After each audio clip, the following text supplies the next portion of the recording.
5 ఏళ్ళు ఎండింగ్ తర్వాత మనం ప్రోగ్రెస్ రిపోర్ట్ పట్టుకుని ప్రజల ముందుకు వెళ్ళాలి. ప్రజలు మళ్ళీ ఆశీర్వదిస్తే మళ్ళీ కంటిన్యూ అవుతాం. సో మనం ఏదో కార్యనిర్వాహక వ్యవస్థలాగా ఒకసారి ఎంటర్ అయిపోతే 30 ఏళ్ళు రిటైర్మెంట్ అది ఉండదు ప్రజాస్వామ్యం. అలాగే ఒక పార్టీ పెట్టుకున్నప్పుడు ఒక పార్టీ ద్వారా సేవ చేసే కార్యక్రమం, ఆ పార్టీకి సిద్ధాంతాలు పెట్టుకుని ముందుకు వెళ్తాం.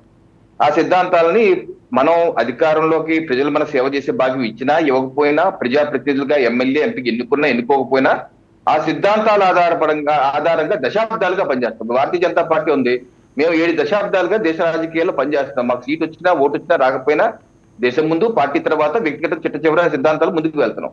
సో ఈ యొక్క ప్రస్థానంలో కొన్ని చోట్ల మాకు ఓటమి వచ్చదు, కొన్ని చోట్ల గెలుపుకోండి. ఓకే, తెలుగు రాష్ట్రాల మీ ఫోకస్ చెప్పండి. ఓకే, దేశమంతా ఓకే, 3 సార్లు మీరే పాలిస్తున్నారు. తెలుగు రాష్ట్రాల్లో ఏంటి మీ భవిష్యత్ కార్యాచరణ? అదే వస్తాను సార్, అక్కడికే వస్తాను. ఇప్పుడు దక్షిణాది రాష్ట్రాల్లో కూడా ఇప్పుడు ఆంధ్రప్రదేశ్ లో ఎన్డీఏ కూటమి సేవలు అందిస్తున్నాం. ఇప్పుడు అలాగే కర్ణాటకలో కూడా గతంలో ఇచ్చాం. ఇప్పుడు కాంగ్రెస్ పార్టీ వాళ్ళు ఉన్నారు అక్కడ తీసుకులాడుకుంటున్నారు. నువ్వంటే నేనంటే సీఎం అని. ఆ సీఎం కుర్చీ ఎప్పుడు పడిపోతాం, మరి ఎప్పుడు ఎన్నికలు వస్తాయో తెలియదు. అలాగే కేరళలో మా యొక్క ఉనికి, మా యొక్క పర్సంటేజ్ ని డబుల్ డిజిట్ తెచ్చుకున్నాం. అలాగే ఇటీవల మేము ఎంపీ సీట్లు కూడా గెలుచుకున్నాం. అలాగే తమిళనాడులో కూడా మా ఓటు పర్సెంట్ పెరిగింది. సో మేము ఇప్పటి వరకు సేవ చేసే భాగ్యం కలగంది తమిళనాడు, కేరళ, పుదుచ్చేరిలో కూడా మేమే సేవలు అందిస్తున్నాం.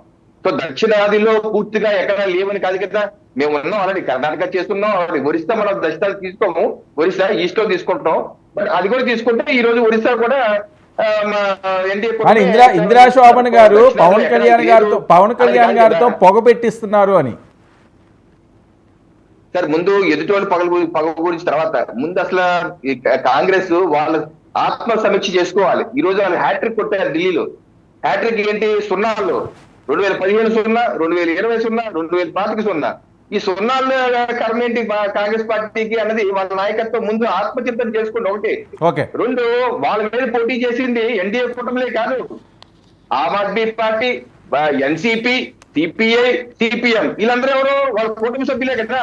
వాళ్ళ కూటమి సభ్యులే ఒకరినొకరు తిట్టుకుంటున్నారు, కొట్టుకుంటున్నారు. ముందు వాళ్ళ పరిస్థితి చూసుకోండి, వాళ్ళ నాయకుల పరిస్థితి చూడండి. ఉన్న 2-3 రాష్ట్రాల్లో ఏంటి పాలిస్తున్నారు, అక్కడ జుట్లు పీక్కునే పరిస్థితి. హిమాచల్ ప్రదేశ్ లో ఏం జరుగుతుందో మనం చూస్తున్నాం, తెలంగాణ చూస్తున్నాం, కర్ణాటక చూస్తున్నాం. రాహుల్ గాంధీ గారు సరే ఆయన నాదాని ఇన్నతీరు అని చెప్పి ఏం మాట్లాడుతుందో తెలియదు. మొన్నేమో తెలుగులోనేమో 1 కోటి ఓట్లు మార్క్స్ ఎక్కువైపోయిన అన్నాడు.